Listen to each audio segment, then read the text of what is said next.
ഒരു വീടിൻ്റെ ഇത് കാണുമ്പോഴേ എപ്പോഴെങ്കിലും താങ്കൾക്കൊരു ഫേവറേറ്റ് പൊസിഷൻ ഉണ്ട് പോയിരിക്കാൻ? ഇപ്പം ഞാനൊക്കെയാണ് ഒരു വീടിൻ്റെ തളം എന്ന് വിളിക്കുന്ന സിറ്റിംഗ് റൂമിൽ പോയിരിക്കുമ്പോൾ ഞാൻ എപ്പോഴും ഒരു മൂലയ്ക്കാണ് പോയിരിക്കുക. എന്നിട്ട് അവിടുത്തെ ഇങ്ങനെ ഒബ്സർവ് ചെയ്യും എല്ലാവരും. ഇപ്പം ഓണത്തിന് പോയപ്പോൾ ഈ കോർണറിൽ ഞാൻ എല്ലാവരും ഇങ്ങനെ ഒബ്സർവ്, വെറുതെ എനിക്ക് ഭ്രാന്തരെന്ന് വിചാരിക്കും. പക്ഷെ താങ്കൾക്ക് അങ്ങനെയുണ്ട് ഒരു സ്ഥലത്ത് ഒരു ഒബ്സർവേഷൻ ഇരിക്കുമ്പോൾ, is that you should be seen or you should be hiding? ഞാൻ എപ്പോഴും വീടിനേക്കാളും കൂടുതൽ ഈ എയർപോർട്ട് അതുപോലെയുള്ള സ്ഥലമുണ്ടല്ലോ, ഞാൻ ആളില്ലാത്ത സ്ഥലത്താണ് പോയിട്ട് എപ്പോഴും ഇരിക്കുക. അത് പണ്ടോട്ടേ അങ്ങനെ തന്നെയാണ്. നമ്മളൊരിക്കൽ കണ്ടിട്ടുണ്ട്, ഞാൻ നോക്കിയപ്പോൾ ഒരു കോർണറിൽ മുകളിൽ നെടുമ്പാശ്ശേരിയിൽ ഒരാൾ തിരിഞ്ഞ് ചെമ്മരിനെ ഫേസ് ചെയ്തിരിക്കുന്നു. ഇതെന്നാ നിങ്ങളുടെ അനിയനും അവിടെ ഒരു കോഫി ഷോപ്പിൽ അങ്ങനെ തിരിഞ്ഞിരിക്കും. അവൻ ആക്ച്വലി എന്നെക്കാളും ഇൻട്രോവേർട്ടഡ് ആണ്. അവൻ ഇത്ര ഭയങ്കര എന്താ പറയാ സ്പീക്കറൊക്കെ ആയത് എനിക്ക് ഭയങ്കര അത്ഭുതമാണ്.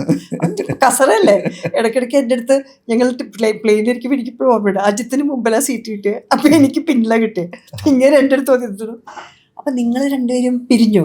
എന്താ ഞാൻ അടി വെച്ചിട്ട് ഞാൻ പിരിഞ്ഞതെന്നല്ല, വേറെ. അപ്പം സീറ്റ് കിട്ടി പ്ലെയിനിലിറങ്ങിയപ്പോൾ അജിത്ത് നേരെ പോയി പെട്ടി എടുക്കാൻ, ഞാൻ പിന്നെ പതുക്കെ വരിക. അപ്പം ഏട്ടനെ വേറെ കാറിൽ പോകും, നിങ്ങൾ വേറെ കാറിൽ പോകും. ഒരു ഏഷണി ഏഷണി ഞങ്ങളല്ല, ഞങ്ങൾ ഒരുമിച്ച് തന്നെ പോവാ.